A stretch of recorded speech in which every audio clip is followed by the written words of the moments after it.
So the Ottoman Empire, may Allah reward them, did an amazing job in establishing Islam. However, it wasn't just this. Many of us already know about this. We know that they conquered Constantinople. But as I said, there's much that we don't know. For example, many of us aren't aware of the time that Muhammad al-Fatih, rahimahullah, fought against Dracula. You've heard of Dracula before? When I say Dracula, you're probably thinking of a vampire. And you're saying, yeah, Musa, you're telling me that Muhammad al-Fatih fought a vampire? What's next? He fought Superman? No. Dracula was a real man. There was a real man named Dracula, and he ruled over the southern part of the country of what we call today Romania. Now, Muhammad al-Fatih, rahimahullah, as he began to advance into Eastern Europe, for example, Bosnia, Serbia, Hungary, all of these lands, the people of Wallachia, of southern Romania, they wanted to fight against the Ottomans. However, they were very weak, and so they had to make a peace deal with him.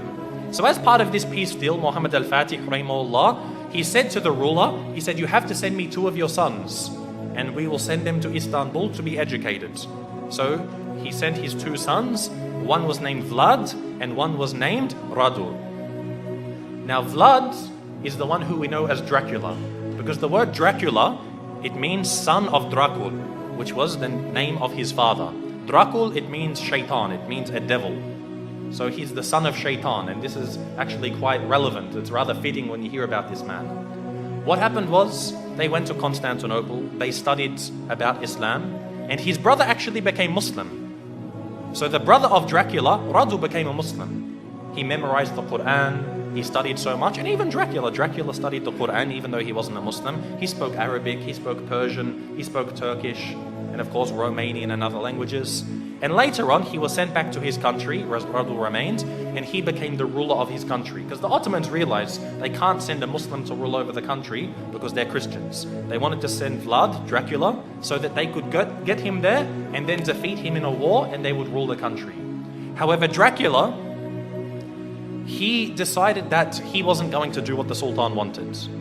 The Sultan sent him 2 emissaries, 2 people to come speak with him, and they said to him, you must pay us the jizya. Now that you're the ruler of the country, you have to pay us jizya. And so Dracula, he said to them, if you want to step inside of my court, you have to take off your turban. And so they said, no, we won't remove it for you. We're not going to remove it for a kafir. So he said, take it off. Again, they refused.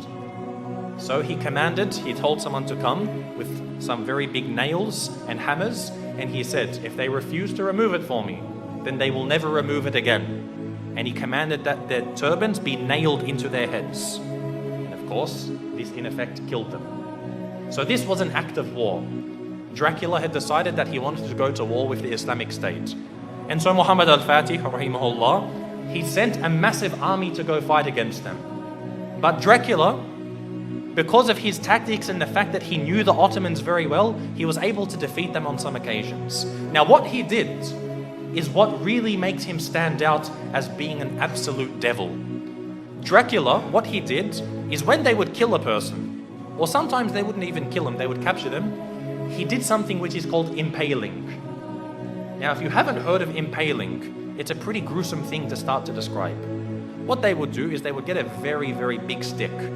They'd make it sharp at one end, they would insert it through your backsides, pass it through your body until it comes out of your mouth.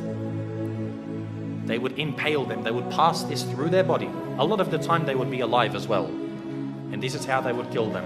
And then they would put this in the ground, then impale the next person, put him next to him. And the Ottoman army, when they went to go check on their troops, they found that on one of the very long roads leading to the capital of this area, they found 20,000 Muslims impaled along the sides of this road. Imagine this. And we suffer today. No doubt we suffer as Muslims today. But things like this, you can't really compare. 20,000 of them impaled. You can imagine how Muhammad al-Fatih, rahimahullah, he feels. To see even one Muslim killed is too much.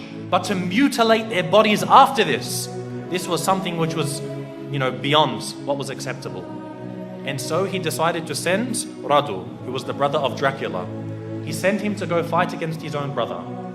And eventually Radu, rahimahullah, he was able to actually eventually catch up with his brother. This is after he commits so many more atrocities. Even the Christians, they started to back off from him. Because what happened was he, being Romanian, he was Orthodox, he wasn't Catholic.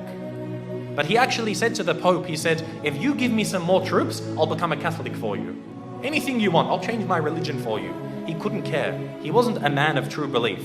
He was only a man of pragmatism on the battlefields. And so even the Christians started to distance themselves from him. However, the Muslims, they caught up with him and they faced him in battle. And it's unclear if the Muslims killed him or if his own people turned upon him and killed him. But either way, Dracula was killed. And the Ottomans, the Muslim army, defeated Dracula. And so what they did was they removed his heads and they took it to the city of Istanbul and they put it on a very, very large stick. They impaled his head and put it at the gates of Constantinople, where it stood for about 2-3 months, to say, if you want to be like this man, wage war against us.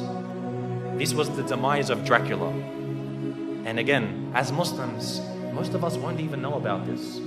How many people know that Dracula was a real man? And we as Muslims, we fought him and we killed him. You know how they say garlic kills Dracula, or a silver bullet to the heart, or a wooden stake? None of these kill Dracula. Muslims kill Dracula. So anyone who wants to follow the way of Dracula, they will face the same wrath from the Muslim Ummah.